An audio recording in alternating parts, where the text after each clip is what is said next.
Call the Town of Oliver Springs City Council to order for June the 4th. Roll call, Joe. Robert Miller. Here. Jeff Bass. Charlie Bailey. Here. Teresa Van Hunt. Here. Terry Holland. Here. Becky Devane. Here. Got 5 executives, got quorum.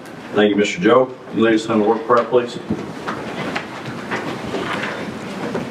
Our Father, we come to you today thanking you for the beautiful weather we've experienced. We pray that as we see the clouds and the trees and the greening of the vegetation, that we can see new life that comes through saving knowledge of Jesus Christ as our Savior.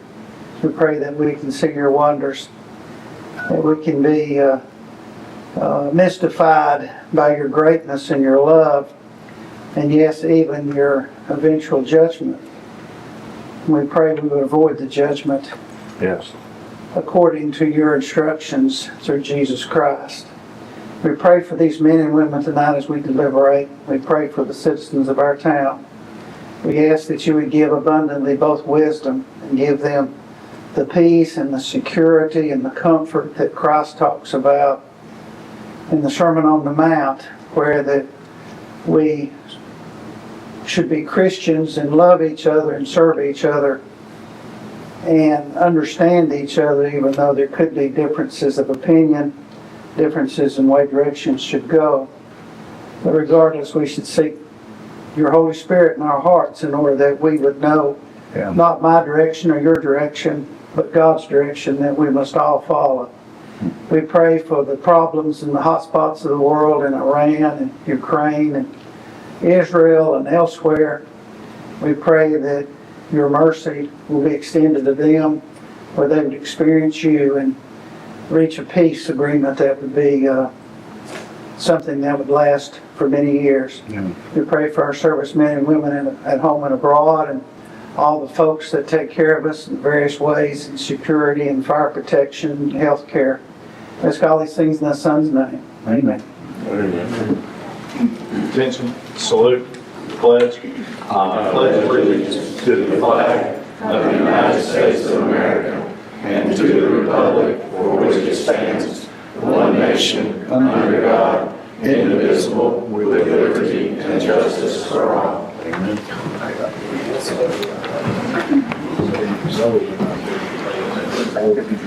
Can we have a motion to approve the minutes from that May 21st meeting? So moved. Motion by Mr. Miller. Do we have a second? Second by Ms. Van Hook. Any discussion? One thing, Joe, I noticed there's a discrepancy on page 2, that last column, or I'm sorry, the last paragraph. We've got it that it was, the property tax collections were at 89%, and then over on the next page, it's 86. I believe Corey said it was 86, wasn't it, Corey? I think 88.6. 88. Okay, so that probably, under comments from town council members, that's 86, probably needs to be changed to almost 89 then. 86.6%. Yeah, or you could correct both of them if you wanted to, just to make it clear. 86.94, It's 88. Sorry, it's 88.6. 88.6. Okay, all right, 88.6. yeah, Yes, correct. Yes. then we can be exact. That's the only thing I saw. Anything else? Anybody? Roll call, Joe? Robert Miller. Yes, sir. Charlie Bailey. Yes. Teresa Van Hunt. Yes. Becky Devane. Yes. Terry Holland. Yes. Passed. Thank you, sir. Anyone from the delegation who'd like to address council, please come forward, state your name.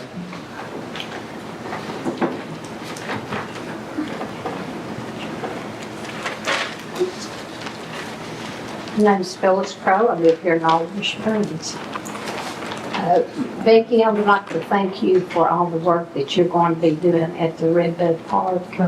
And I know you're putting a lot of your money and your time into it. We appreciate it.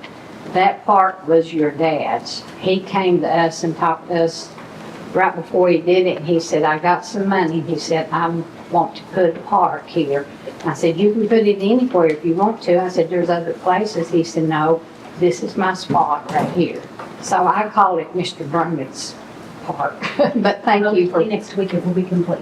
well, thank you for what you're doing. So, oh, I forgot my glasses. Sorry about that. Recently, the Hobager family, they gave us their dad's model cars, no, model trains that he had collected. He collected them for years, and honestly, there were hundreds of them.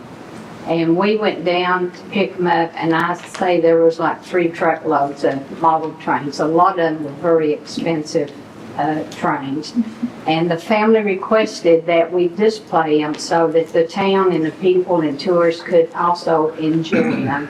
And that's what our goal was. We promised him that we would do that.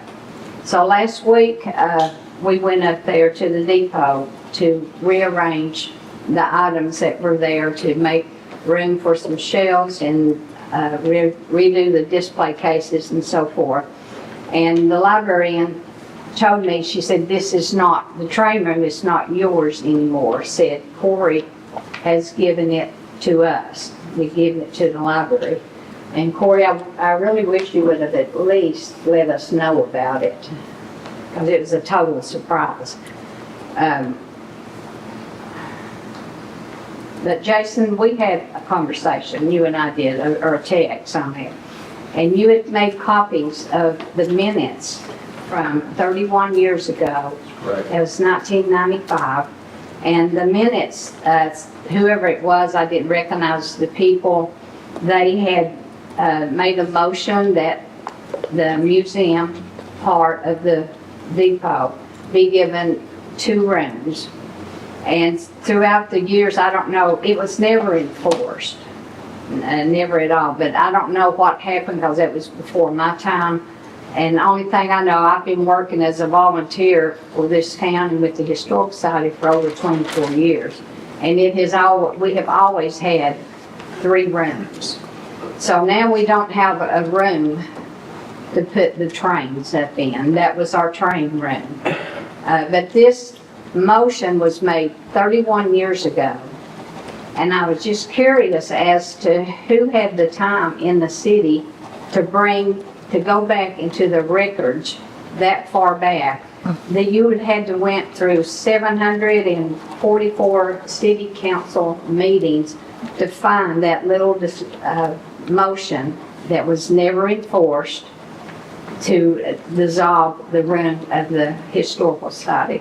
I just want to know who got up one morning and said, okay, we're going to take a room away from the depot for the museum. We are very blessed in this town to have 2 museums. Not any other town locally that I know has this many nice museums, and this is for the town. It's not for the Historical Society, it's not for any one person. But what we have done, or what I have helped do over the last 24 years, is to establish something that the town would be proud of. And I would just like to know who in the world would do such a thing, just to get up one morning and say, hey, we're taking a room, and it's a very small room. It's not good for anything except to display items with. But I would like to request that during this council, that under your new business, I assume, that a council member would rescind that old motion that was done 31 years ago and reinstate that 3rd room back to the museum archives so that our trains can be displayed. Thank you. Thank you for that.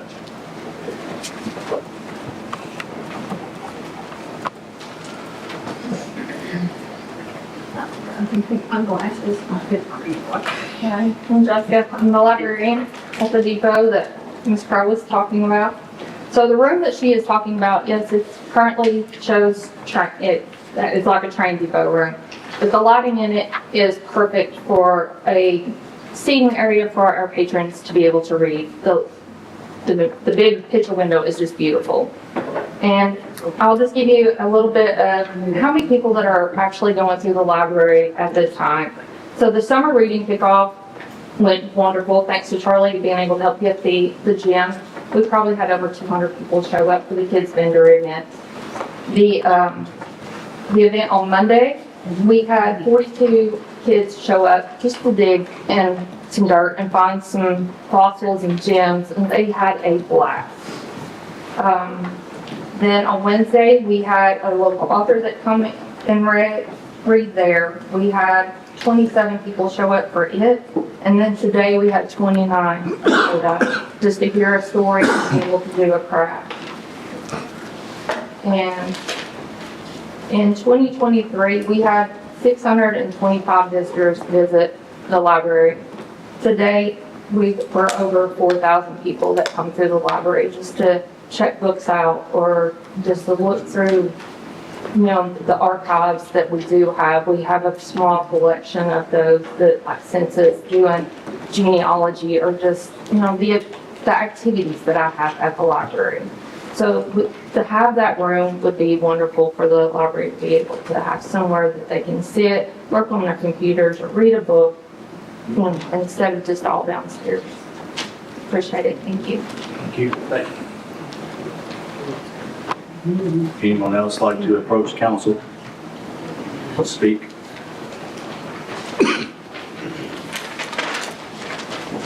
My name is Cecil Crow. I live at 720 Darty Road, Oliver Springs. I just wanted to take a minute to address your comments from last our council meeting.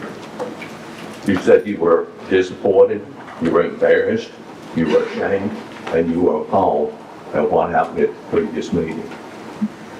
You said there was a significant lack of knowledge and that nobody took the time to read that ordinance. And that's not true. The people that came, that addressed the council in a professional and respectful way knew what that ordinance said. They read that ordinance, but it was only because of one council member that we even knew about that ordinance. Nobody else bothered to tell us. Nobody else bothered to give us a copy of it so that we could be prepared. It's distressing to me.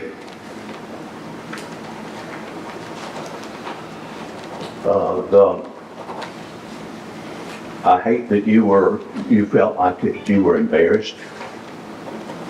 But the truth is, the people that were here addressed the issues, not people, but addressed the issues because they had read the ordinance. But you told us that we didn't, and you were embarrassed that we addressed it.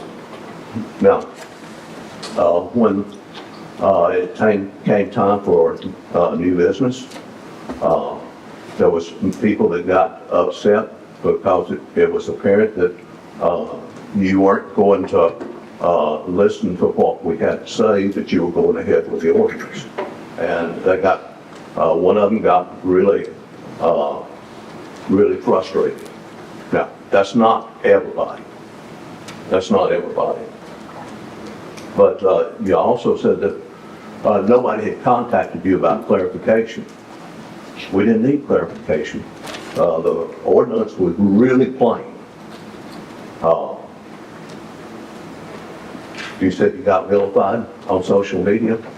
We didn't have anything to do with that. We don't control social media.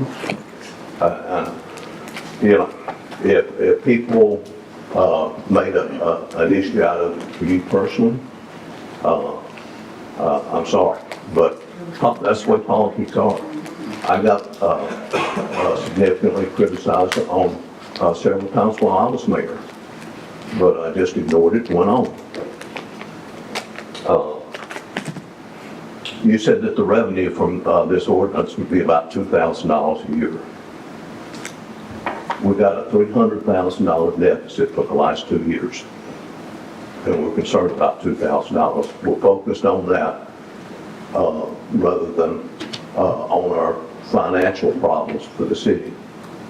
We're only collecting 85% of, between 80 and 85% of our property taxes. I don't know how much that is. Based on my calculations, I think it's somewhere between $450,000 and $500,000. Anybody know how much is owed in back taxes? Those are some of the things that I think we need to be focused on, and instead of trying to ding nonprofits for a couple $1,000s.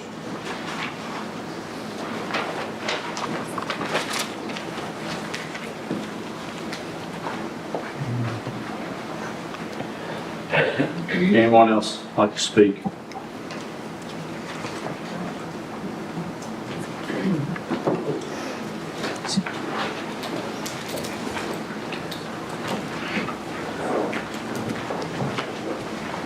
Hey y'all.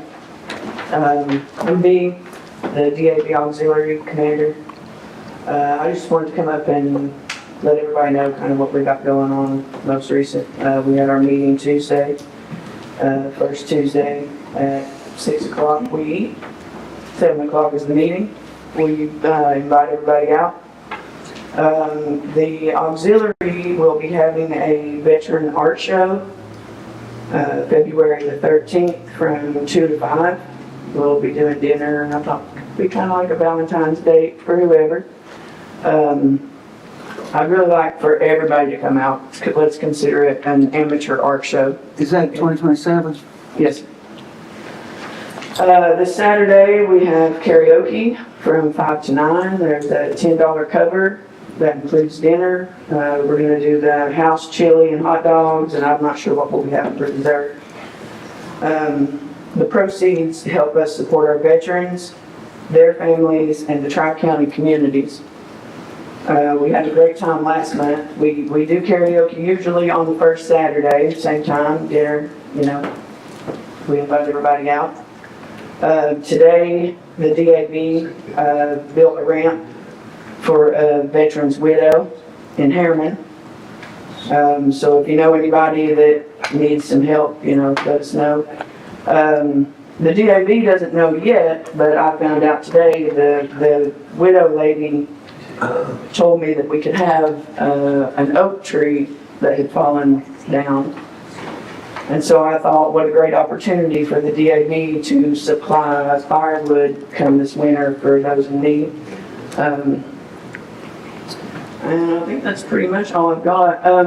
I did have a question. Last meeting, the ladies from the African American Museum had brought up lighting that needed to go at the park. I don't really know the specifics, but I was just kind of wondering if you guys have rolled around, think about how and when, and you know, if we could help, we would be more than happy to help them, whatever. I think that's all I've got, guys. Thank you. Thank you. Thanks, Pete. Yeah. Anyone else like to address council?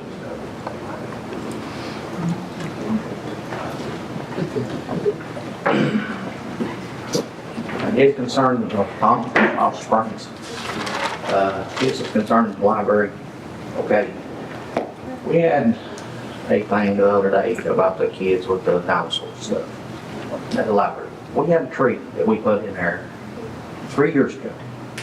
We took that tree out. Remember when we put the tree in, come up here. It was a big major hole there. Well, the librarian wanted to use that hole to bury all the stuff in. Plus, us being over our molding, it was rough going through it, it was real deep. Because when I took it back out, when it died, we did leave a big hole. And we talked about, you know, filling it back in over last year. Perfect opportunity, perfect time for use it. Okay. Well, there's been a bunch of stuff come up at the street department store window that they was people raising Cain about us putting dirt in that hole. What will the library use for everything? But you know, that got nothing to do with me, but the point is, I'm the one that made the hole. I'm the one that filled the hole in. And it was for the kids when I filled it in. Instead of us actually getting over here at the time when we should have, because we're so busy, we had time to get over here. Me and Tommy talked about it Monday morning. He told me to go ahead and fill it in, what you needed to fill it in, put the stuff in, and then I should come back and clean it up. But before we even had a chance to come back the next day and clean it up, That was the worst thing that ever happened. So I'm just wondering why it was so bad of putting that hole in to keep from hitting against the hard mode. Just that, and then stuff that's happened in the library here lately. Books get pulled off the shelf when everybody's outside In front of the floor. and thrown on the floor. I don't agree with that. I don't agree with that at all.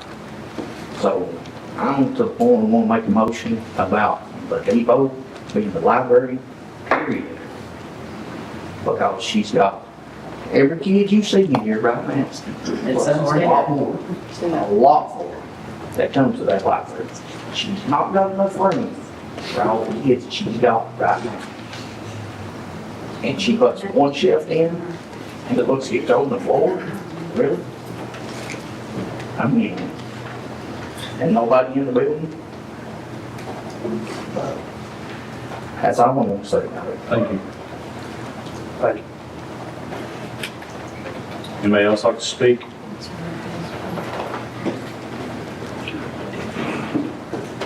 So. Oh, I'm sorry. Thank you.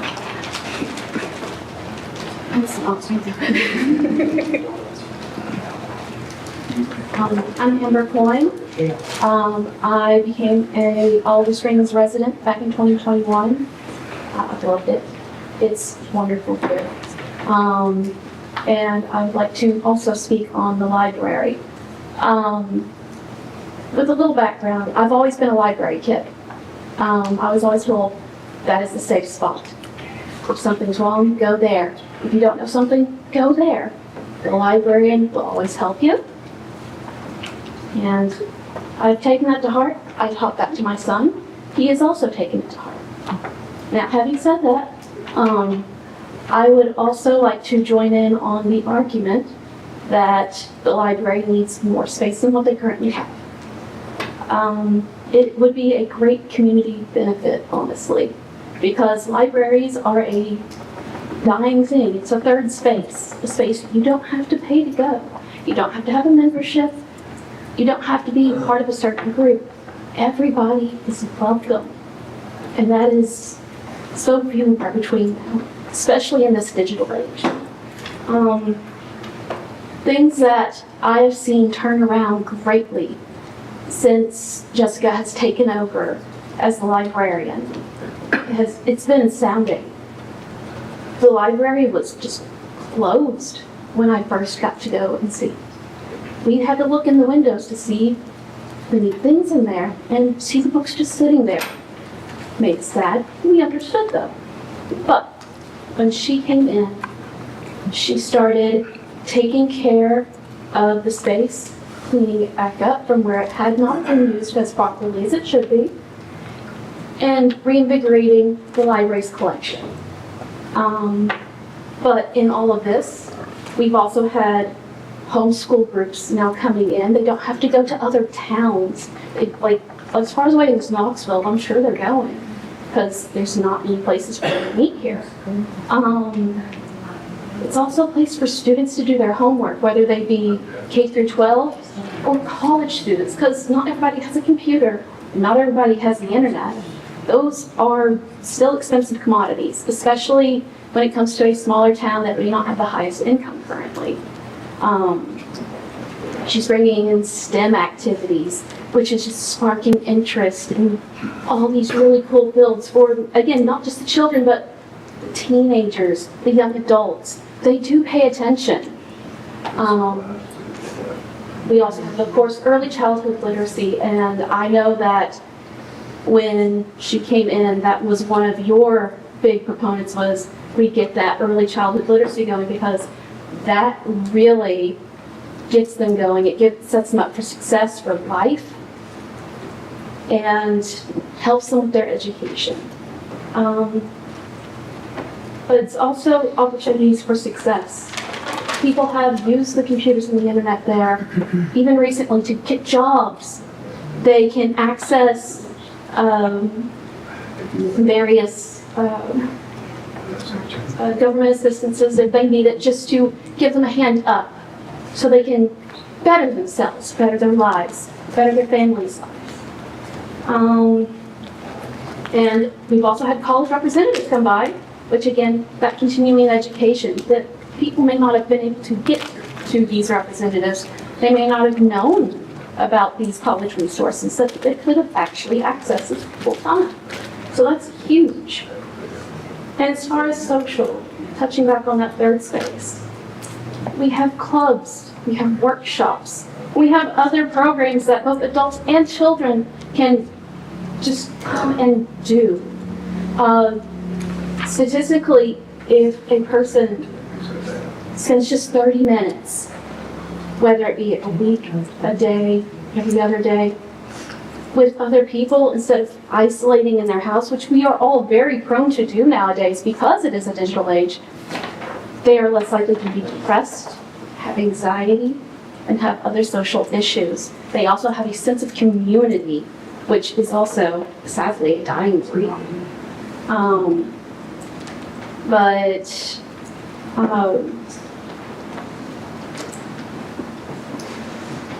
I apologize, I lost my thought for a second. But it's also actually an underutilized opportunity at the moment for the town as a whole, because this can be a community hub for information to share. Because right now I know there's a little bit of a discrepancy here and there. People don't know where to go to look. Social media, we're not all on social media. A lot of people are moving away from social media just because it's just an angry place. A lot of people are going back to where they're wanting to do physical things. They're wanting to be included in physical spaces with actual people, not just screens. And being able to start utilizing this space to share that relevant information would, I think, be a great boon to the town. It would be a great way to help get us back on track of that community that I know we all want. That's it. Thank you so much. Thank you, for sure. Does anyone else like to address council? I'm good. That would be okay. Absolutely. I just wanted to finish what she was saying. I'm newer to the area, and I just like to say when we just started homeschooling as well, it's just a great opportunity for our girls to come to see their friends. And it's hard to go all the way to Knoxville, and it's just when you have a little bit smaller of a group, it's a more intimate group of kids and with parents, and we really need our libraries. So I really hope you guys do everything you can for them. Absolutely, thank you. Thank you. Anyone else? So I'm a firm believer in those who read, lead. I'm a firm believer, as witnessed by what Jessica's done at the library. I support the library. I support the library 100%. Unequivocally, unashamedly, without hesitation, without reservation. And here's why. I had that conversation today. Why do you support the library? I said, and here's why. Here's why I told the lady and her husband. 2 reasons. Number 1, there's 2 places you're going to go that's going to change your life. Number 1 is church. Number 2 is a library. That's a fact. Those who read, lead. Our community needed a library. I recognize that. Me and Corey, one of the first conversations we had, I told him, I said, that library is going to be Kids Central. And it is Kids Central now. It is. Right now, you go over there, there's a reading program, there's a feeding program. There's 40, 50, 60, 70 kids a day over there. And it's a safe space. She's touched on it. I'm not going to say I'm not the biggest advocate of that, but I'll say this, my hand and my trauma, I understand safe spaces now more than I did 5 years ago. And I'm not the touchy-feely guy. I'm not like, get into it with your emotions and all that, no. But you need a safe space that you can be quiet. Jessica has the absolute most amount of love of any one individual you'll ever meet in your life. And those kids know it. They know it. And I agree with Tom when he said, you know what, we need more space at that library. Yes, for sure. You know, and to answer Mrs. Crow's question, where did we have the time to find in the minutes from 1995, a lot of these things have been found because of happenstance. You were looking for something else and you run across little nuggets like that right there that stated that council approved 2 rooms to be used while the museum was being built. Not to be extended 31 years. I think the town has been very gracious in extending it 31 years. But is there any words of thanks or consideration? No, we just want more. Okay, fine. Just like this, Ms. Rose Ingram, we found this in the minutes too. Ms. Rose Ingram had a petition, 177 people signed this petition wanting the city to take ownership of the depot. We found that. That was from what, 1982-ish? I mean, that's wild. We also found in the minutes where when the depot had grants that had applied for grants, it was the town of Oliver Springs that applied for those grants. That was given the funding. If that isn't the town's, then somebody committed fraud. We found those in the minutes.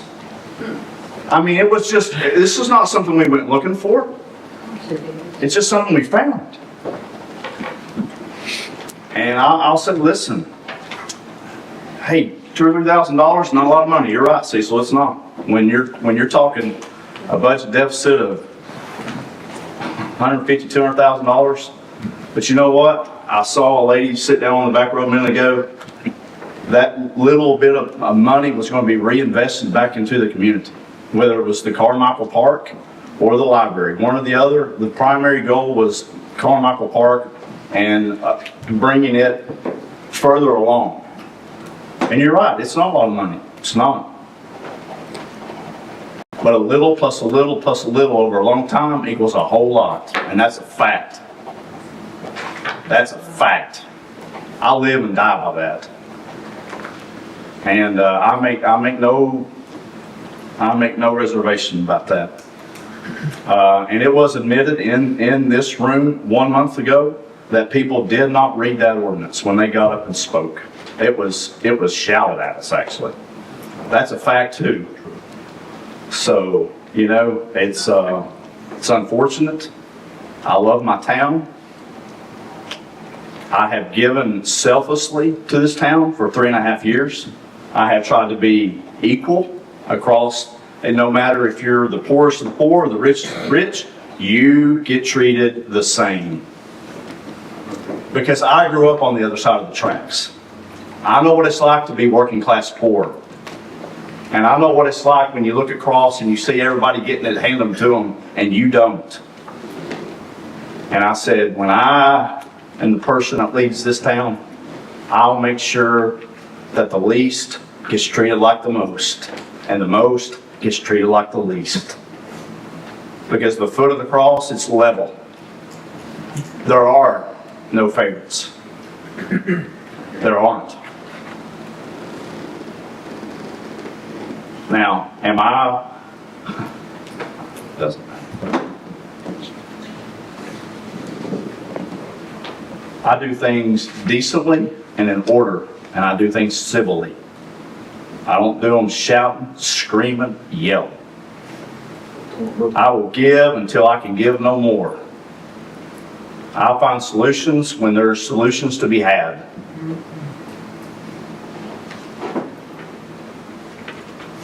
My goal is to live peaceably with all men at all times, but when you push me to the brink and I'm camped out, I'm done. Givers give and takers take, and I'm a giver. This town's been givers, this council's been givers.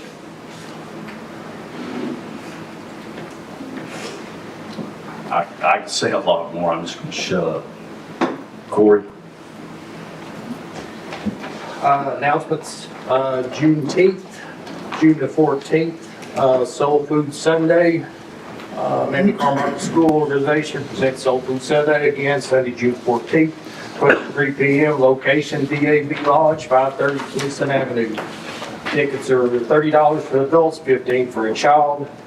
I'll have these little flyers out front. It has phone numbers on its contacts. Again, that's Soul Food Sunday, June the 14th at the DAV. Second sheet you all probably have your packets, the Olive Springs Public Library Summer Reading Program.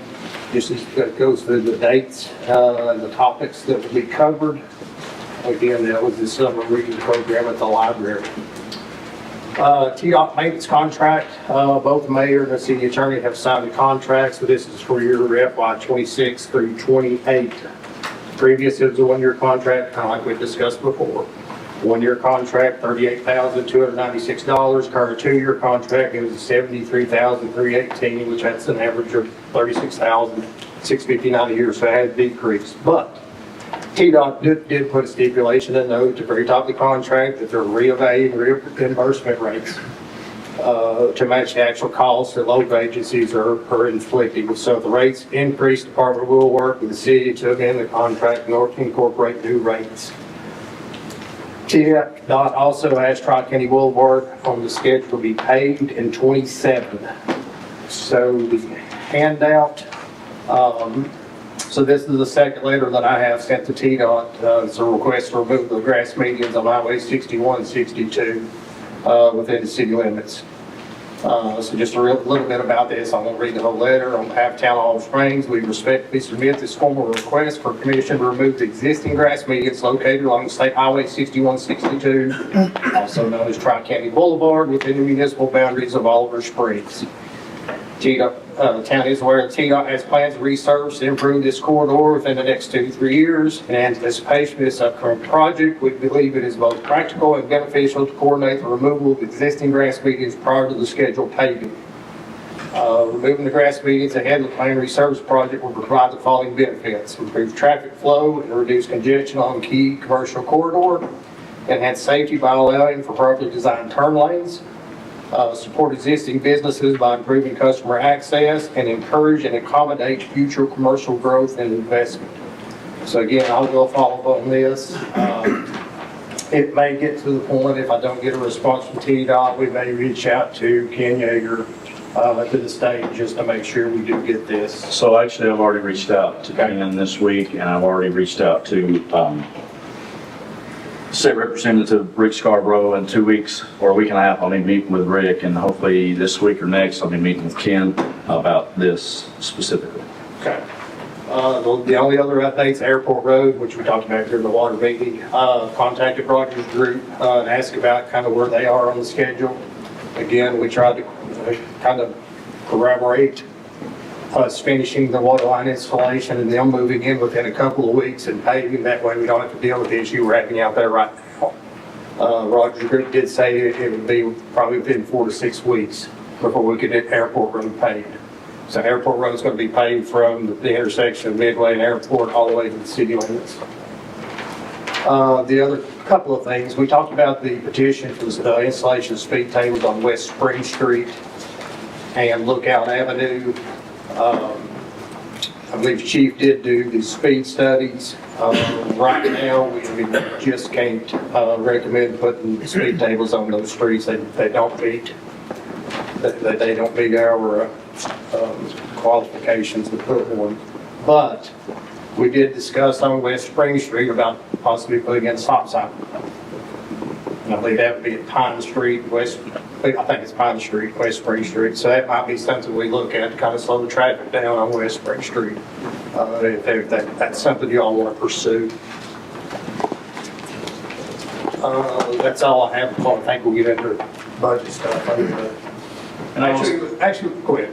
I will say, I was going to mention that Mr. John, he's our new city attorney, has a bunch of information about the depot, that if anybody would like to see the information, they can get with our city attorney, and more than welcome to view everything that we have that we've collected. So if you'd like to speak on that. Certainly, we've done quite a bit of research on that actually, and we've got some, deeds and just, it goes really all the way back to 1971, where the TVA, the USA acting through the TVA, they acquired the land from the Louisville and Nashville Railroad Company, January 13, 1971.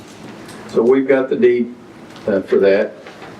And they purchased that for $14,350. There's quite a bit that goes along with that. But we've got a whole history involving the depot as well as, and Corey provided a lot of this information to us, and then we dug in a little bit deeper. And so we have deeds and warranty deeds, special warranty deeds and the like related to the depot property. Nowhere in any document is there any indication that the library or the caboose that they've ever been transferred to, or that it's ever otherwise been owned by the Oliver Springs Historical Society. And I would welcome any document that anybody might come up with for that, but we've certainly not found any. And so the city, the town of Oliver Springs has a permanent lease for that property, upon which the depot sits, and ownership of the depot. And that's all the records that we found related to it. And we go back to that meeting that was held some 31 years ago. Even at that time, 31 years ago, it's obvious from the records of the city, and we speak through our minutes, that the town of Oliver Springs has full ownership of the depot, and of course we're there permanently through a lease that we have with TVA. So I've got all those records. If anybody wants to see them, I'll be glad to make them available. But it's very telling when you look at minutes where the Historical Society, and straight from the minutes, is allowed, they are allowed to use 2 waiting rooms at the depot as a museum. And so what that tells me is that it can be disallowed at any time, if that's the desire of council. So as we currently sit, for 31 years, the Historical Society has been allowed to use 2 waiting rooms at the depot as a museum. But that is subject to change at the will of this body. Thank you, sir. And, does the city have a lease on that property? Yes. The copy of the deed I've got says you've got an easement, not a lease. Yeah. Permanent. Easement? Permanent. Yeah. Forever. Yeah. Yeah. I've got that too. Mr. Miller? Where there's a pothole at 734 Midway.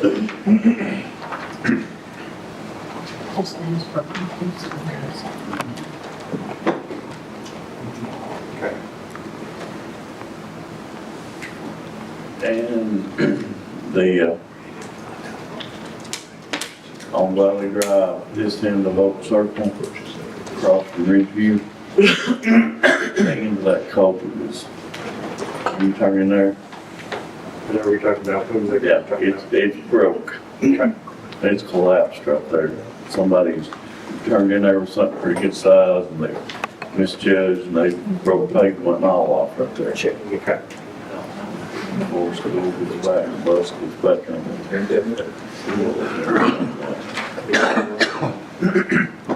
That's all I have, sir. Thank you, sir.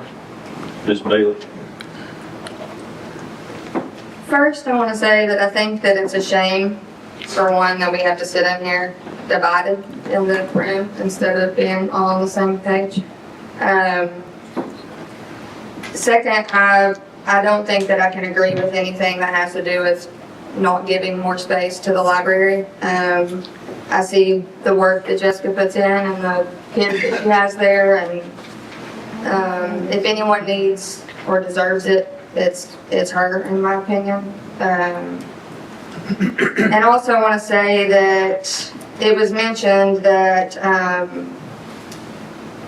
someone didn't get or had the opportunity to read the ordinance that keeps getting brought up.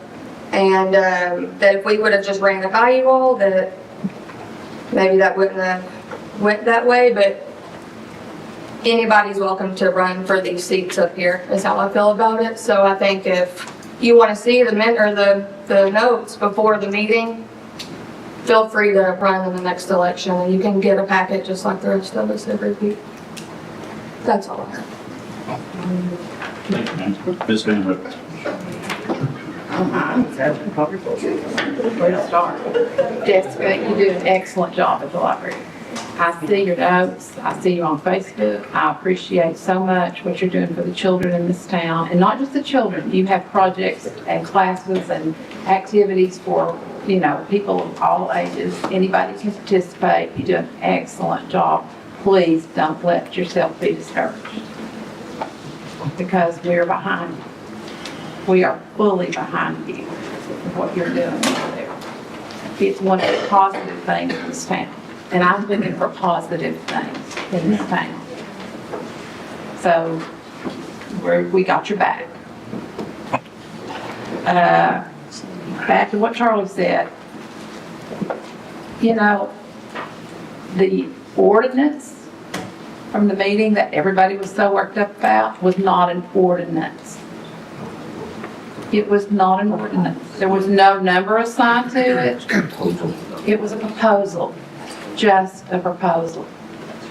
Proposals are meant, I said this earlier, proposals are meant to be marked up, added to, subtracted from, changed. We're still nowhere. We haven't even got to discuss it, thanks to all the people who continue to have opinions about it, which is fine for you to have an opinion, but if you want us to discuss it, you're going to have to let us. Which you haven't done yet. So if you really want a resolution of it, you're going to have to be quiet so we can talk. Thank you. Thank you, ma'am. Yes, fine. Ms. Hall, Mr. Hall. I had Becky in my peripheral vision. I apologize. I'm digging myself a whole John Deere. Chest hair out here. That's good. That horn goes off during bad weather. That is, they seem audible enough. If you listen, they'll actually tell you it's either clear from down this direction. Keep that in mind. Up the hill at Winter Gap, there's 2 short-term rentals. I assume they're on the tax short-term rental list. The one on Winter Gap in Kingston, they've been kind of run off from the side of the road. And I noticed that across the library, there's signs out there saying no parking. So what are these 2 businesses supposed to do for parking if they can't park there? So, I think the parking was just, I think those signs were just put up for the event. That was what on Saturday. They're permanent signs. Okay, I need to look at that because, the people can use that parking lot. Well, it says no, Tom, you remember what it says? Okay, the thing about with the signs right now, we had to put them up because we didn't have the original signs that goes up there. They're on order, they should be here by Tuesday of next week. And it does say for library parking only. Because in the thing with the rentals, they supposed to have their own parking is what it says in for the town. I don't know how you illustrate it or whatever, but for the town, it says that they supposed to have their own parking for whatever they have coming in. So I don't know on that, but yeah. it So I sounds have like talked to the people at the short-term rental, and I mean, I have told them that they can park toward the back of this parking lot, not to stay up near the front, because there was a couple of them pulled in the other day. It was maybe a day or so before the event, and we were going to have over here, but yeah, I have talked to them on that second. Can we get some signage on that back part? That way Yeah, absolutely. they have there, because they keep the confusion down, so. Right. They, And it's, I mean, we had issues before with them parking in the road, so that was kind of an overflow loss for them to pull the trailers and stuff back. That would keep the confusion down for the start parking somewhere like down near Brown's or the bank and all that. Question, could we charge, Good. I mean, You only get that lost. $10 a day or $5 a day? I mean, that'd be revenue. I mean, just saying, It's probably just easy for them to pull there because of their trailers, so I'm sure they would. so. Refer maybe- that to the city attorney, because if you're going to rent city property out Yeah. and exclude citizens from it, does that raise a question? Oh, Is that a legitimate thought? it is. Well, if you split the parking I lot. don't have an answer black and white, but that's yeah. Find the answer though. Okay. Libraries in the front. Yeah, if you would, please, research that and we can come back with an ordinance or something. So maybe figure out whether it's, goes to the Yeah. building owner or the actual people parking. you probably have to have a boundary of what the city property is and what the property owner has too. Because what we think may be city property may actually be private owned and vice versa. So, you know, we don't want to get into a contest with our neighbor over the exact location of where people can park unless we know where the boundaries are. For sure. That would keep us from, I hate to get windy or somebody trying to collect $10 or something, if it be homeowner or something, Yeah. that way it could be free or, Yeah. pre-figured out or something. And lastly, I'm kind of stuck in the middle here. I'm all for the library, I'm also for the town history.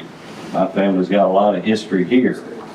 So I don't want to forget about the town history also. Now, but I think when we get our budget all straightened out, let's go ahead and put on the agenda and get this put to bed. For sure. Okay, thank you, Charles. Mr. Van. I agree with everybody. I think the history of Oliver Springs is very important, and I think the library is very important. And I agree with Ms. Bailey that we should all get along. Mr. Mayor, I've got several observations about the comments today. Made notes. Joe, we're doing good on time. I'll be sure. Remember, lawyers get paid by the word.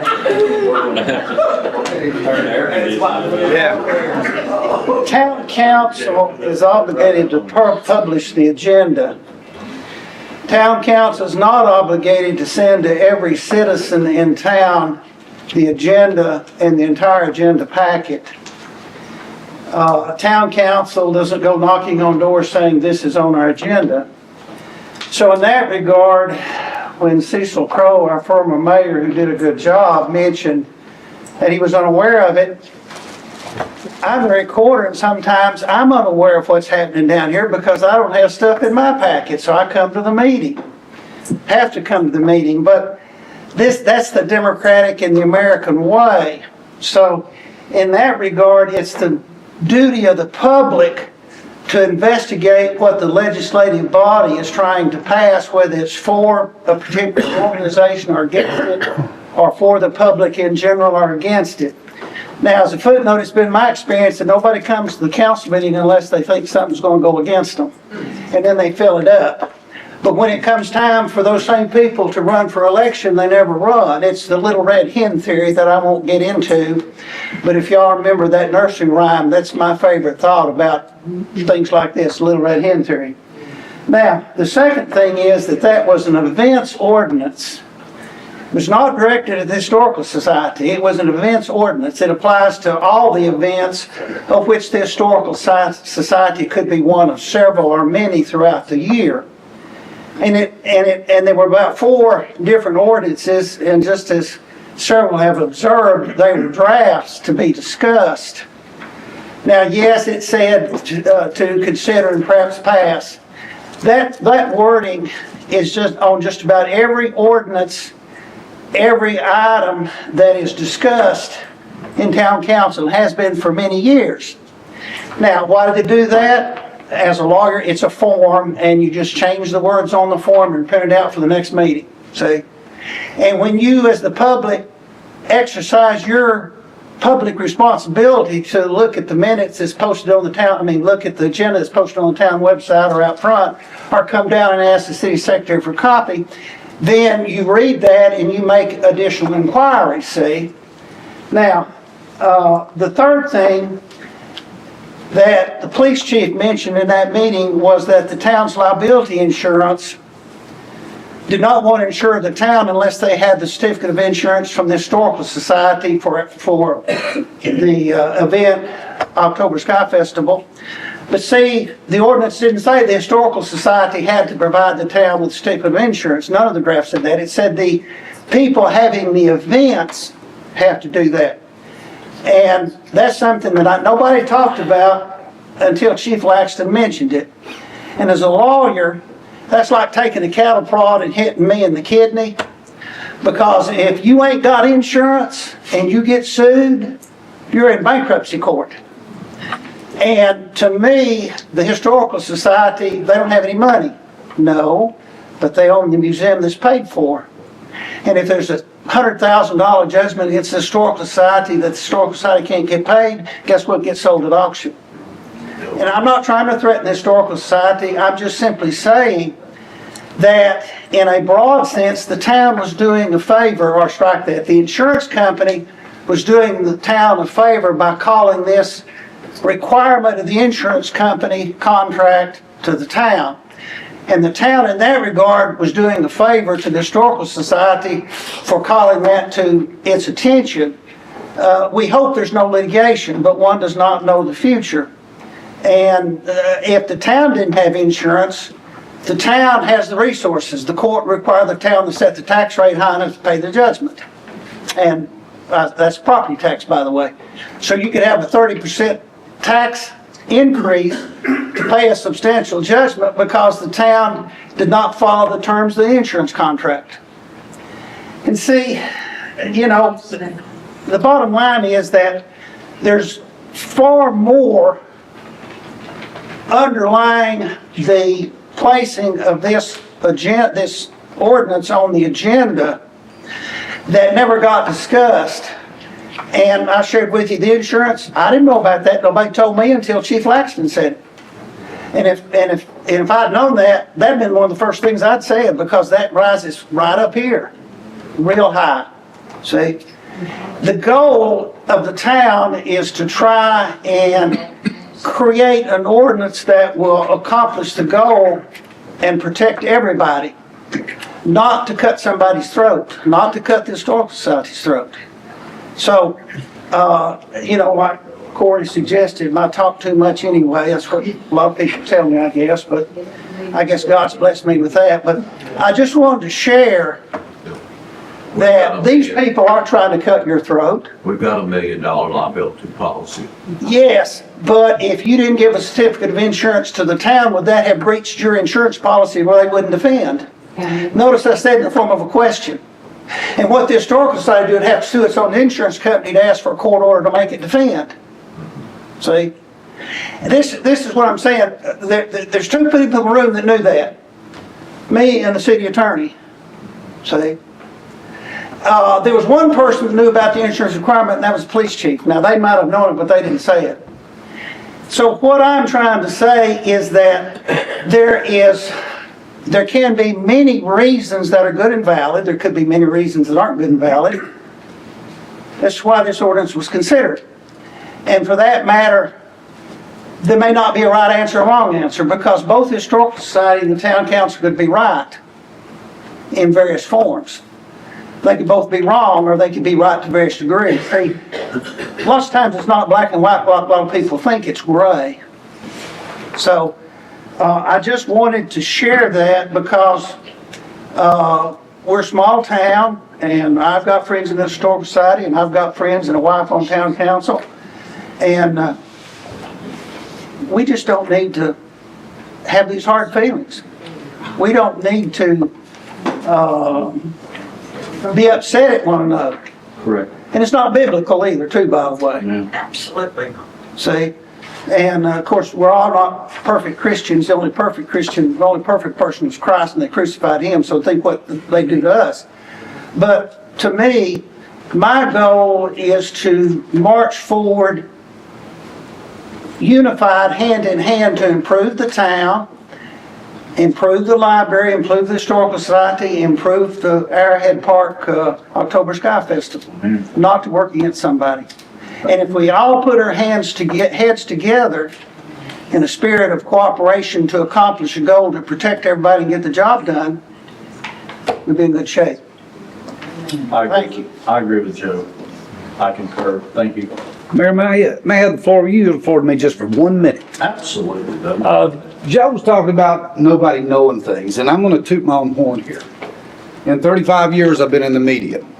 And my goal was, and I'm Dudley Evans with TV 12, now 1081, I have made it a point in all the years I've done the media is to be locally minded.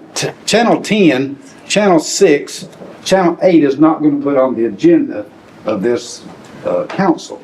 But we do it every Thursday that there's a meeting. On my local news at 5 o'clock, what is coming up on this agenda, Wendy sends it to me, and we report it. Every one of them, and every document that's on there. And then it replays again at 11. So we will cover everything. John Owen knows I'm in Harriman. And I was on council for 12 years in Rockwood. So I know that it's important. So what I'm saying is, in 30-something years, I probably attended 1,100 city council and county commission meetings. And I know it's important that people get the word. That's what I do every day on the news. And you can get it on YouTube, Facebook, our TV channels. You'll know what's going on in every city government if you watch my news. Thank you. Thank you, Doug. Thank you, Doug. So before Chief Laxton comes and gives an update real quick, the darkest time of the night is when? Right before dawn, right?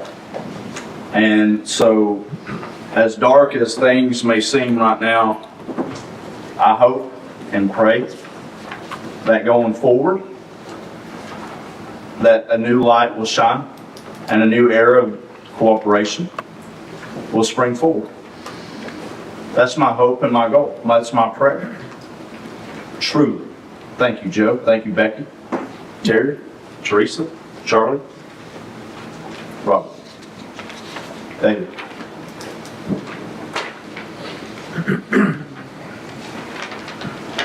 I want to be real quick. One of the things I just want to bring to your attention, I spoke with the mayor about last night, and right before that was Charlie. I really ask that y'all do reconsider and start looking at the event ordinance pretty quickly. A lot of y'all may not know, but there was a plan from some outside people wanting to have a parade for 4th of July. I deny it because we do not have this in place to satisfy our insurance. What y'all have coming next is you're going to have people wanting to have homecoming parades. You're going to want to have Christmas parades. You're going to want to have downtown events. All that per our insurance company is on hold. So the longer we wait on this, the longer we're going to keep pushing stuff off. Thank you. Hey, David, turn the air conditioner on. Corey, perhaps we should separate that from insurance and go ahead and try next meeting to get that, at least the insurance part of it settled. And then we can entertain the rest of it whenever we can get to that. Would you like to speak? Go ahead. Yeah, go ahead. We're a pretty informed group around here. Mr. Mayor. I understand Robert's Rules of Order, but sometimes you just got to check. I apologize for not speaking earlier, but you did it because you mentioned Mrs. Rose Ingram. And I could not let that moment slide. When I came back to this town, I hadn't been born here, but moved away. When I came back here as a 14-year-old, I hitchhiked downtown for the very first time. And I was going down to Charlie Briggs to play pinball, Judge. I know that machine well. And but on the way down in front of the 5 and 9, there's a little old lady. To me, 14-year-old, she was a little old lady, but she was down shoveling coal dust out from around that telephone pole right in front of the Emory 5 and 10. And she had her wheelbarrow and the government spade, you know, and she was shoveling that coal dust into that wheelbarrow. And so I said hi to her and exchanged greetings. Within 30 seconds, she had me shoveling coal. And, you know, I remember having this distinct impression. I thought, I did not come down here shoveling coal. It took me till I got well grown and that reminiscence came back to me. And I thought, she wasn't shoveling her coal, was she? She's shoveling, you know, she wasn't shoveling somebody else's coal, she was shoveling our coal, you know, the town's coal, my coal. And I have come to realize that so profoundly. I just wanted to thank you for mentioning her because she was such a pioneer, and she did more probably than this town could properly appreciate her for. But I appreciate her so much. That's all I had to say. Thank you. Robbie, wasn't it because of her that the depot, it's torn down and hauled off? Ms. Ingram was a huge mover and shaker in that. Yeah. Mr. Harvey was a huge mover and shaker in that. Several people like that. And she was just a champion for the town. And she married to Chief Ingram, which, if you remember, Chief Ingram was just a jewel in his own right. But thank you for mentioning Ms. Ingram, Ms. Rose Ingram. We should not ever forget that name. I really do love history. I may not be a history buff, but I love history because what's the old cliche? Those who don't know history are what? Do what? Doomed to repeat it. Doomed to repeat it, right? So you got to learn from the past. You got to learn from those who are. So I'm 47, and I mean this with sincerity. Like my mentor, Dr. Charles Murphy, he's 84, he'll be 85. So he's got a lot of wisdom, right? He's got some great hairs. And you've got to learn from the people who've gone before you, right? You've got to learn. They've got wisdom, they've got knowledge, they have understanding, they know the past, they know the pitfalls. And if you don't learn from them, you're going to do it yourself. So I appreciate that. All right, shut up. Chief Bailey's not here. Old business done, new business, Corey. Discuss fiscal year 2026, 2027 budgets. Which one's first? Don't we do The general fund? Okay. So yesterday, we received the equalized property tax rate for Morgan County. So Morgan County just went through their property tax reassessment. Cone County, Anderson County was, I guess, 25 last year. And that's where our tax rate went to the 7297, which is current.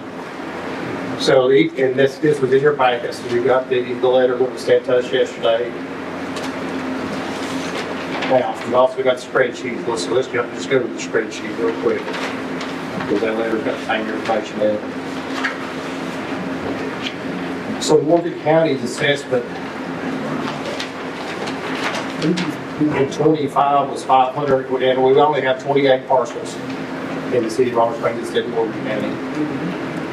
Assessment's 581,500. Current assessment, 1,289,000. So I mean, it's more than double. So the equalized tax rate goes to 0.7288. Now, I tell you that we're obviously going to exceed the equalized tax rate. So the decision that we need to make tonight is not to approve a budget. It is just to decide what tax rate. I just need to know the number tonight, what our tax rate's going to be. So we either select a tax rate tonight, or I'll present a continuing budget resolution at the June 18th meeting. We go back to a workshop and work something out that something we can all decide on. You gotta set a public hearing. Well, I've got to have the tax rate first. If we set the tax rate tonight, then we'll set the public hearing. You can do it the same motion. Yeah, but if we can't come to a tax rate tonight, then the next council meeting, I'll present the continuing resolution, we go back to workshop until we decide. How do you prefer to do this? Do you want to discuss the variant? So, we'll go ahead and get to the budgets that I can give. So, based off the past 2 budget workshops that we've had, the initial ones that were presented was 8 cent, 11 cent, all the way out to a 22 cent property tax increase. So obviously after discussion, you know, a 20 cent, 22 cent, I mean, that's going to be a hard sell to the public. I mean, we have to keep taking into account that 50% of your population is on fixed income. But we also have to run the business of the city. So again, after conversations from the budget workshop, I went back and built budgets at 14 cents, 16, 17, 18, and 19, and I left the 20 on just to show where we are. Your budget A is the 14 cent, includes 2 cuts to staff. So you're currently staffed at 25. You're cutting 2 positions, a codes enforcement position and your public works position. There's 3 capital projects, and we've added in the $12,000 for the survey that we've discussed. The survey, the $12,000 for the survey should have been included in your package as well. This is what we discussed at the workshop, the areas in town that needed to be surveyed. So when I contacted the surveyors, I gave them a total survey area and then broke it apart into phases, phase 1 and phase 2. Phase 1 is where we really want to concentrate. That's the information that we really want to know. And I've not heard back from the surveyors. They told me they would get the quotes in for today, and I've not heard back. They may have sent the email, I've just not checked.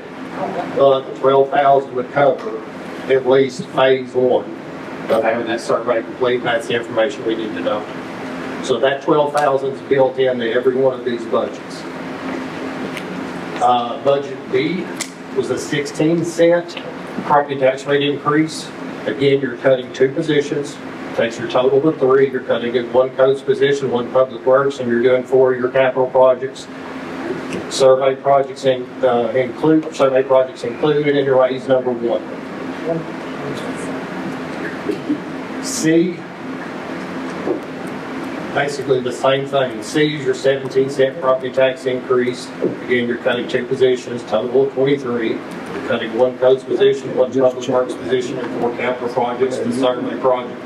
And raise number 1. Budget number 3, which was one that it was in green, so that was presented at the last budget workshop. So that was an 18 cent property tax increase. You're still cutting 2 positions, giving you a total of 23. You're cutting 1 codes position, 1 public works, and you're doing 5 of your capital projects. Survey project is included in that in your raise sheet number 1. Budget D, which was a 19 cent property tax increase. Still cutting 2 positions, cutting 1 codes position, 1 public works, you're doing your 4 capital projects, your survey project, and raise number 2. And then budget 4 was which we discussed during the budget workshop. 20 cent property tax rate increase, cutting 2 positions, giving you a total of 23 workers, cutting 1 codes position, 1 public works, and doing all 6 capital projects that we discussed. Your survey projects included in that, and the raise number 2 is included in that.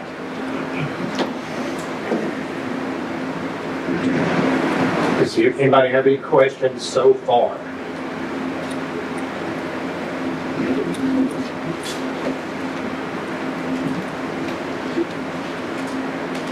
So you figure 1 penny equals about $10,200.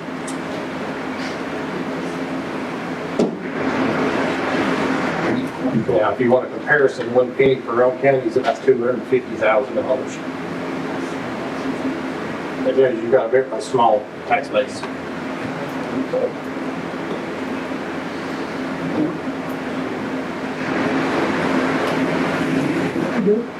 None of the expenditures have changed. We've just had to move around capital projects. We decided which capital projects we want to do.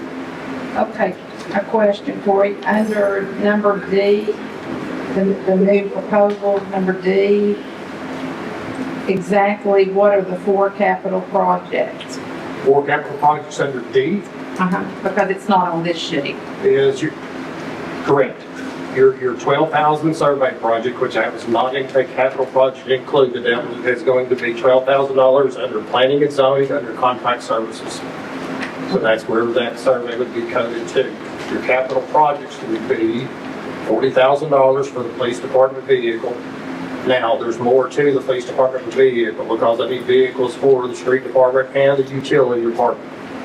So the utility is going to buy possibly two of the trucks, one of the Durangos. So there's money switching hands here. So it's not like we're going to have to fund the full 40,000. The water and sewer is going to purchase 3 of those vehicles. Now, if you look back up at the revenue, we're projected to bring in about $24,000 in sales of equipment on the city side. That is police-related vehicles.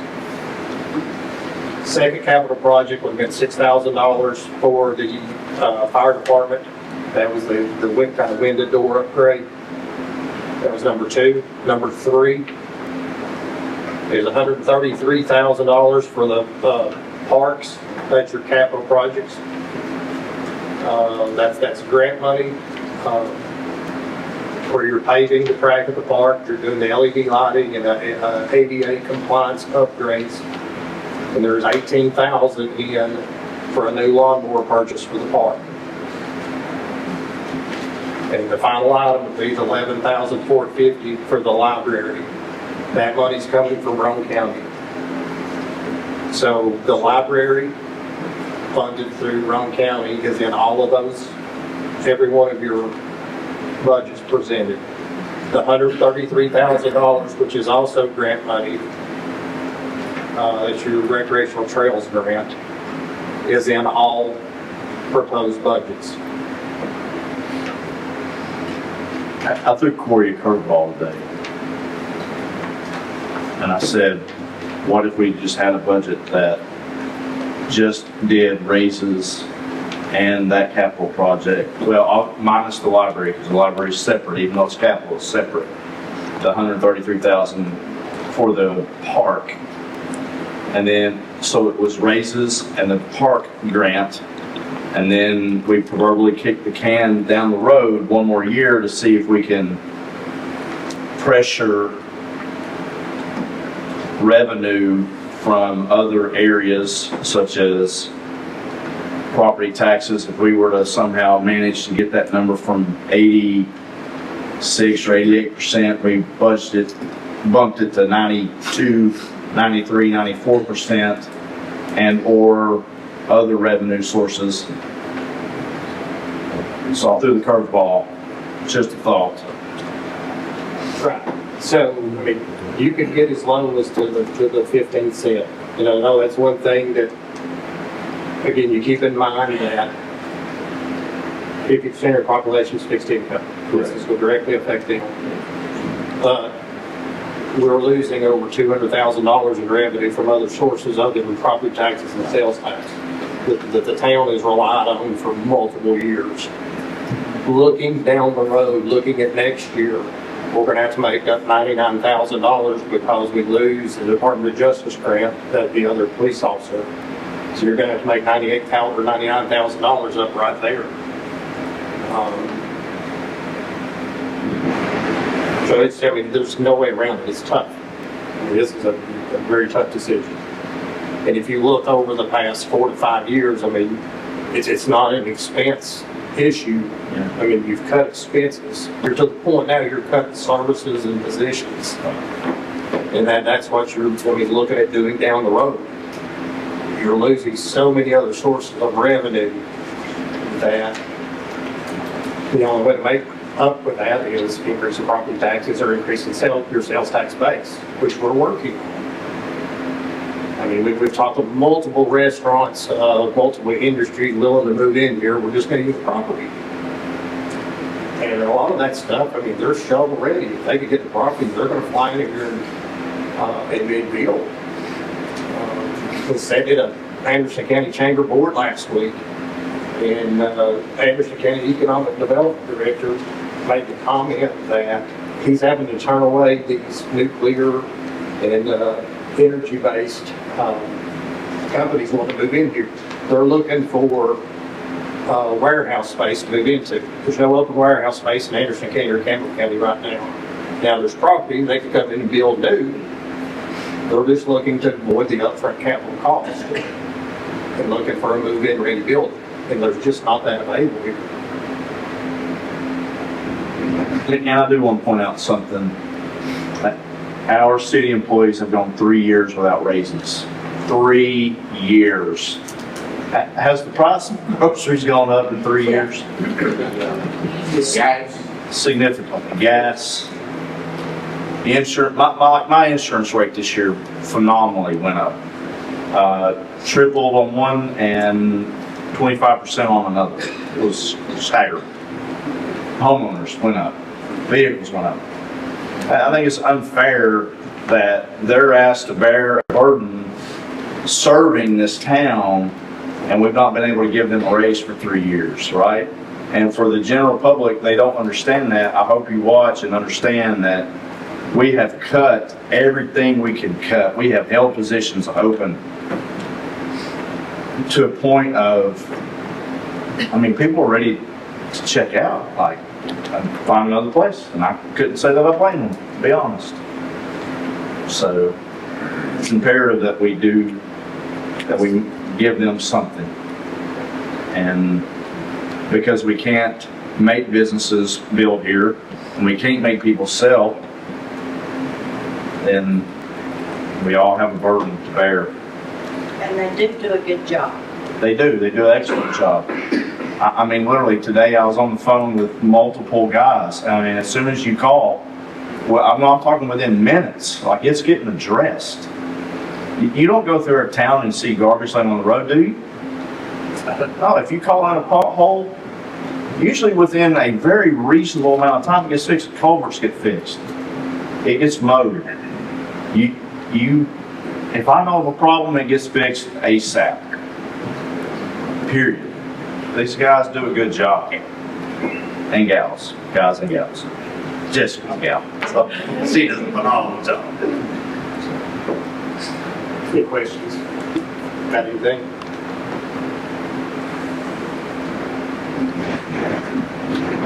So again, I mean, what we're looking for tonight is either the decision on the sales tax or a property tax rate, or if we can come to a conclusion on one, then the next meeting, we go back to workshop, and then I'll present a continuing budget resolution at the June 18th council meeting. But once we set the tax rate, then we have to have a public hearing. I have a question. Is that grant for recreations, does that include the lighting that was brought up about the maybe Carmichael Park? Is that included in that? No. Or is that just the Arrowhead? This is just for Arrowhead Park. It was like a $135,000 grant, like to pave the track, lighting improvements at the track. Was there anything else? The ADA compliance. And the ADA compliance. Around the softball fields. But see, the problem, we've got a project ready for Carmichael Park. We do. Okay. But we can't have two of these trails grants at one time. Okay. We have to get this one done and closed out for the compliance. I've actually got multiple. Yes. For Carmichael. Yeah. And it does include the lighting. So we did look at, go ahead and run the electricity to Carmichael Park. It's gonna be around $6,000 just to get the electricity there, so. I just remember that lady that come up, she was, what'd she say, she was 99? Yeah. And she said that they had made a deal that you guys were gonna, scratch each other's backs and, Yeah. Right. win, you know what I mean? That's what she was trying to get at, I guess. Right. I'd like to make a motion that we entertain a public hearing on budgets number D.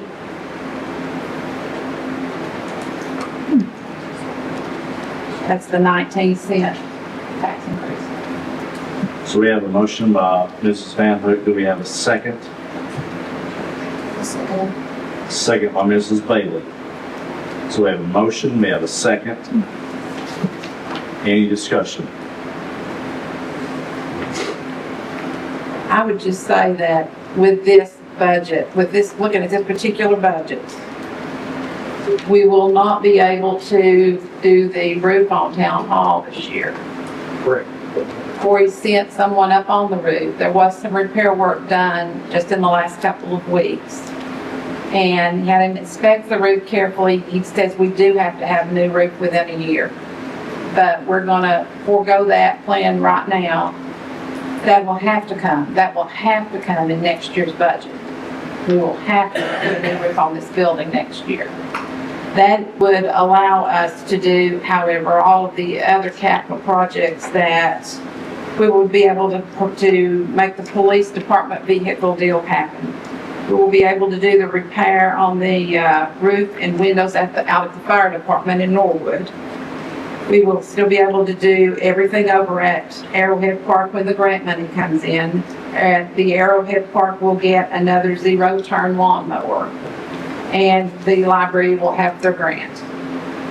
That's what we can accomplish this year with this particular budget that I'm proposing. Our employees will get a raise, and they will also not have any changes to their health insurance benefits. They will not have to pay any more for those health insurance benefits.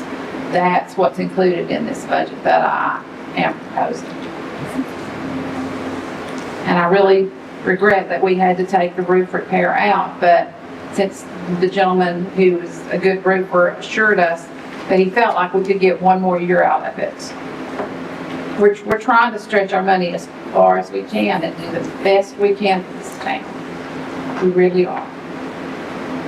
Is the roof on 3? Do what? Will we do the roof on number 3? The roof would be on number 4. The green on the far right. So the only roof option is number 4. It's 20 cents. Yeah. You have to pay, we'd have to rate. And the one quote that's come in so far on the roof is 36,000. So you're probably looking somewhere between 31 to 36. We're trying to be as merciful as we possibly can be. I know that it doesn't feel merciful, it doesn't sound merciful, but it's where we are. And the problem is not only have we not collected all of our property taxes, we also have had a falling off of our sales tax. Our sales taxes are not even coming in at the rate they were. So we're taking, a double whammy, if you will. So it's, we have to make up money. One thing that I will add, and this is just for public knowledge, is part of the State Street Aid budget for 26-27. We are going to pave Cemetery Road and Crest Circle. Yes, in 2026. Yeah. I'm sorry. 26-27. 26-27, yes, next year. Yes. We're planning to pave Cemetery Road and Crest Circle. This year, Airport Road is, well, it actually technically falls under this current year. Airport Road does. All right, so we have a motion, we have a second. Roll call, Joe. Robert Miller, Pass. Charlie Bailey, Yes. Teresa Van Hook, Yes. Terry Holland, Yes. Becky Devane. Yes. Passes 4-0 to 1. So you now need to set a public hearing. And I need 10 days after it goes in the paper. I have to give 10 days notice. Now, I would originally thought we could have a public hearing at before the June 18th council meeting. But I believe we have a couple of people can't be there. Remember, the first meeting in July is holiday. Yeah. So Let's do it. what we could do is just, you could change the meeting date from the 18th to possibly the last week of June. That's going to push me, which I'll already have everything ready. The ordinance is everything ready to be signed. I'm going to pass, get them out. That would be the 25th instead of meeting on the 18th. Good. We would be Does that meeting work on- for everybody? Now listen, I'll be on, I should say it's on TV, but I'll be on vacation. Just saying. Our mayor's gonna get vacation. I know, you're right. We get $50 a month for this. What's your problem? Yeah. So, You can send it. Do it. How about the 11th was really, in let's push them up to wait, that's not even 10 days, we can't do that. it'd have to be the 15th, 16th. At least would be. What day is the 16th? Could we have can you, Tuesday, the 16th. can you change the council meeting with proper notice to like June the 15th or the 16th? Would give you your 10 days? And we could have the hearing and then have the council meeting then, rather than on the 18th, if that's legal or correct, or whatever. Is that a possibility for it? Yeah, Have to publicize it. We do that. Joe, I can't do that third Tuesday, and we're already scheduled in Harriman's. You can't do Tuesday, so could you do Monday the 15th? Yes. Okay, so Does that give us 10 days? It does. it does. Publish it tomorrow. So what we've got to do, since we're 3 counties, and you just had a reassessment in Morgan County. Your Douglas say that, Douglas says the 16th is not good for him. Okay, but I've got to put this in the Morgan County News. So I'll put it in Morgan County News, Rowan County News, and the other creatures. What about the 18th? That's Thursday. We can't do the 18th. Okay. So the 15th. Does that work, right? So that's gonna be our second regular meeting. That month will be on Monday, June 15th, and we'll have the hearing before. So I will try to get your packets out, if it's on the 15th. Well, hang on just a second.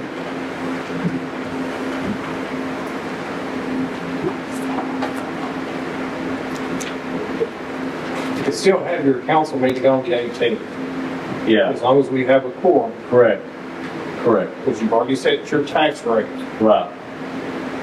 You have your public hearing on the 15th. Public hearing on the 15th. Your council meeting on the 18th. On the 18th. If everybody's good with that. Just want to make sure, I'm good with it. well, I just got a couple that couldn't make it. That cannot make it on the 18th. Yes. Would we be better off to do it on the 15th then? And just- That, so that, would they be able to be here the 15th? Just do it all done in one. No. So we will. Can do it Wednesday night. We could do it Wednesday night. That's fine. It's one on Saturday. Dudley could be here Wednesday night, the 17th. Yeah, I'm game for that too. Do it the 15th and, do it the 15th and 17th. Do it all the 15th. Oh, the 17th will be better. Everything on the 17th will be better. Or do it all the 17th. Let's do it all the 17th. You have the public hearing at 6:30 Yeah. and the meeting at 7. And although I'm not 100% confident of what I'm about ready to say because it deals with the budget, the public hearing, and the tax, possible tax increase, rather than have the mayor just declare the meeting, begin motion second to pass by town council to schedule a public hearing and change the meeting and then pass. Okay. I mean, that's, I know that the council could do that, but I also know it's possible informally to cancel meetings and stuff like that without action. But because we got the comptroller's office and whatnot, I feel more comfortable with the motion second. Okay. So you want us to make a motion to change the regular meeting To to, change the meeting from the 18th To the 17th. to the 17th. Yeah. I said a public hearing the 17th at 6:30. Do you hear at 6:30? so we're gonna do the 17th instead of the Hang on. 15th? Yes. Wait a minute. Can we do the Monday or Tuesday, either the 22nd or 23rd? You gonna be gone that weekend? Yeah. I'll leave Thursday and I'll be back the following, You're leaving on 18th, I am, and I'll be back the 28th. and we're gonna be gone from the 20th. So. Is it better for a councilman meeting? We've gotta get It's this- the mayor, but We have to get this done before the 7th. you don't do, you don't vote, right? I don't- Okay, I mean, okay. Yeah. And just for a point of clarification, the mayor doesn't vote, so that's what I'm saying. So, Yeah, It'd be better if we get Whatever it you done by all the think. I mean, 17th. I will make work whatever. so let's do the 17th, 6:30. Motion. I make the motion. Motion by Ms. Van Hook, second. So is this for the Everything. public hearing? Yeah, it's for the public For the public hearing hearing to and be then followed by the followed by council a council meeting. We'll put them both on me. Yes. So motion by Ms. Van Hook, second by Ms. Bailey. Any discussion? What time? 6:30. Wait, no. That's all for the third weekend.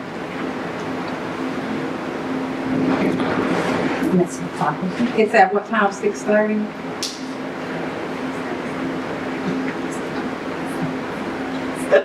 The motion reads, motion Van, second by Bailey to have a public hearing on the, what budget is, budget number 4, Budget number D. budget number D. With Fiscal a, year 26, 27, budget number D. Yeah. And that had a 18-cent tax increase? 19. 19-cent tax increase. So actually, why don't we just do the CR and just come back in July and hammer this thing out? We need to go ahead and set the public hearing and advertise it in July. Well, if we went to the 30th, you still be in June. Nobody read it. I'll possibly want to get this turned in on time. That's correct. I would rather not, since, I mean, I'll have everything ready on everything. It's just going through the procedure of the public hearing and procedure of passing. The quicker town council gets it passed and approved by the comptroller's office, the quicker we can download it into the computer. Correct. And have the tax rolls ready October 1st. Yeah. Yes. Now, we got some wiggle room, maybe the middle of July, the 1st of August, but, you know, when you start moving into September, you might not get your tax rolls back till November the 1st. Right. So that's June the 17th at what time? 6:30. 6:30. Now, I won't be here though. Robert won't be here on the 17th? No. He'll be gone. And I won't be here either. On the 17th. That whole week.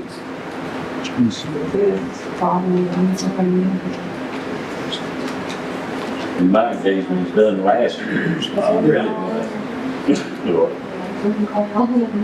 Well, during COVID, they allowed Zoom meetings to take place, to be honest. I don't know, do they still allow that? They don't do that, okay. I didn't think so. It's worth a try. Shut the door. So we're back to the CR. CJ? I'd rather not do that. So, wouldn't that make all the 15 on Monday? Yeah, I mean, Monday the 15th, would that work for you, Rob? Those two. Be gone, still be gone. Well, looking down the road, July 16th is the third Thursday. And if July 2nd is the first Thursday, so we wouldn't meet July 2nd, so we'd have water board the 16th. So we'd have the public hearing at 6:30 and the meeting at 7 with continuing resolution.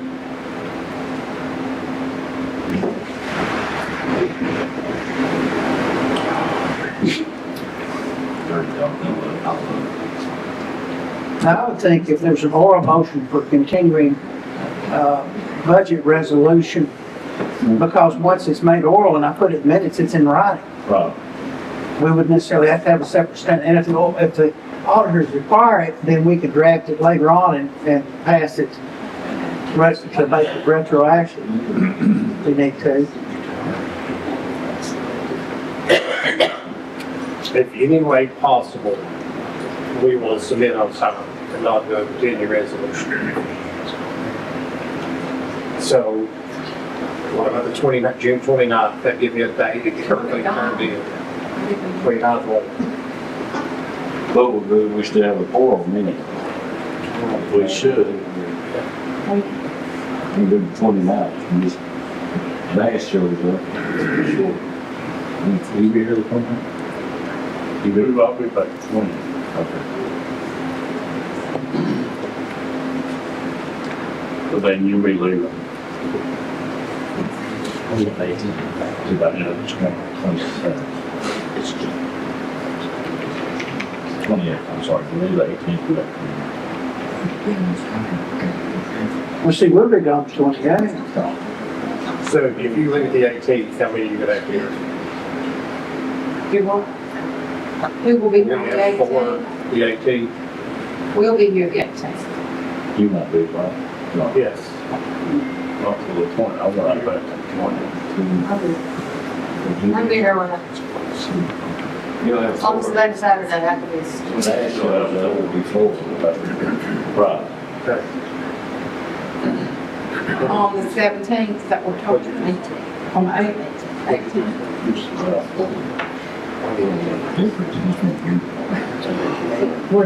What day is it your meeting?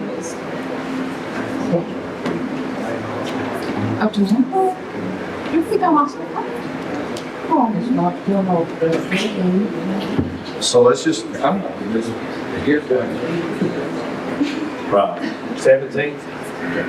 let's just hammer it out the 17th. Yes. Hopefully Jeff Bass can be here. But even if we don't, we have 3. So we're 1, leaving 2, at the 3. 17th, then at 6:30? Yeah, just roll with it. So, if it doesn't happen,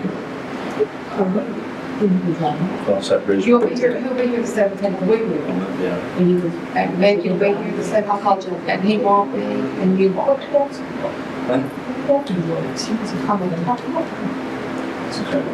But don't we have to have 4 to pass it? 2/3. Well, that'd be 4 out of 6, so it takes 4 of us to Yes. pass it. Yes. Curious, government. So we need to know fast what we can hear.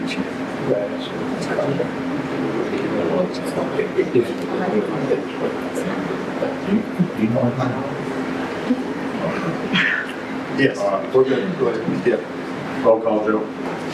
Now we're voting on the motion to This, Vatican for the City. 17th, 6:30. Basically to have the public hearing on the budget at 6:30 and the council meeting at 7 on June 17th, 2026. And move the meeting from the 18th to the 17th. Yep. Robert Miller, Yes. Charlie Baker, Yes. Teresa Van Hook, Yes. Terry Hall, Yes. Becky Vane, Yes. passed. All right, last item before we adjourn.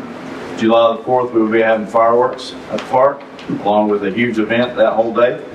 Very excited about that. And the last thing that I wanted to, Corey, did you say it was $6,000 for electricity? That was the quote we were given? Yeah, that was a couple years ago. That was a couple years ago. CUB games, yes. So here's what I'm gonna do. Here's what I'm gonna do. I'm gonna go home tonight, I'm gonna talk to my wife. And, Corey, this coming week, get with CUB, see if that quote is still relatively valid. And I'm gonna talk to my wife. And Jason Stiltner, Vicky Stiltner, and Big Orange Tree will make a $6,000 donation to have electricity run to Main and Carmichael Park. Fair enough? All right. Without further ado, motion to adjourn. So moved. So all in favor, say aye.